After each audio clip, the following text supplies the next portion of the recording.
How to turn off green light on iPhone. To get started, first of all open up the camera application on your phone.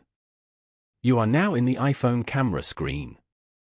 Here, swipe down from the top right corner of the screen to open the control center. Then, tap on Camera at the top as shown. As you can see, the camera and microphone is currently in use. The green dot on your phone screen indicates that the camera is being used by an app, or the microphone is being used, or both. Now, go back and open up the Settings application. Scroll down and go to Privacy and Security. Here, scroll down and tap on Camera. Over here, you can see which apps have access to the camera. If you want to turn off the green light, then turn off the camera feature for these apps.